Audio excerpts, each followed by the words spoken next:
I just thought we were a bit anxious. We just gave the ball up too many times. I take nothing away from Port, but I reckon that probably 3 or 4 goals came directly from us taking the wrong option in the first quarter and either penalised by a stoppage or by a turnover as a result of it. So we only had ourselves to blame, really. Port were in the right spot, the boys were in the right spot, but we really contributed to that by just not getting it right. And maybe there's a bit of anxiousness. You know, we come off a reasonable, last week? Yeah, reasonable win last week.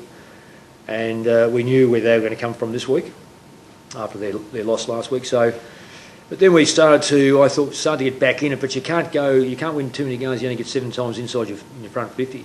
And that's what happened in the first quarter. So we're able to arrest that and just get a bit more involvement by all players around the ball. Leon Davis has been a terrific player for us. He couldn't get in the game. Tarkin Lockyer couldn't get in the game. But that's a direct result of their opposition. You don't get there and those things mysteriously just take place. He's got all the goods that you want. He's enthusiastic. He's quick. Very good thinker.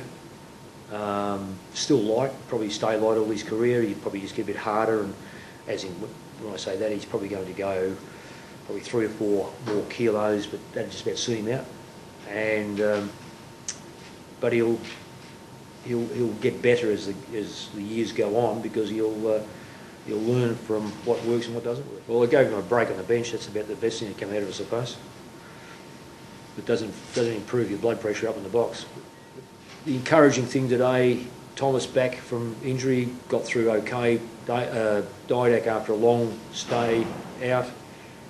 Showed some of his very, very important touches that are what we need, because if your key players go down, and they will go down, or not so much all your key players, but players will go down, it's so important to be able to have the stability in the club to bring players in that you've got the faith in that can hold up. Our VFL side won by 9 goals yesterday against the second place side. I'd say 5 or 6 of those blokes alone put their hand up for senior selection.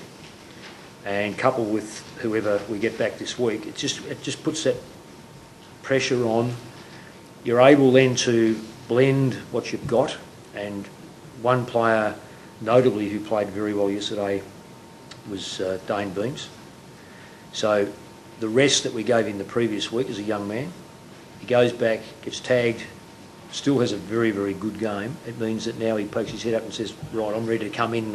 If Sidebottom or Wellingham or Tuvey or some of these younger players fall out or need a breather, we have that replacement. The strength of all those clubs that stay around the top is going to be their 30th player.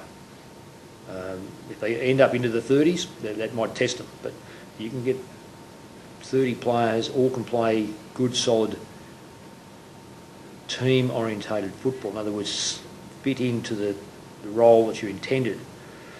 You are part way there. And, you know, we've been tested and we got, as I say, we got flogged. But I just think we had probably too many of the recognised experienced players out, and we were with a lot of young players. And that's not the ideal situation, but if you have a good blend, as we've seen, Didak comes back, Thomas comes back, they're both players 26 and 21, but they've played a lot of footy, so they were able to complement perhaps Dick and Sidebottom and these sort of things.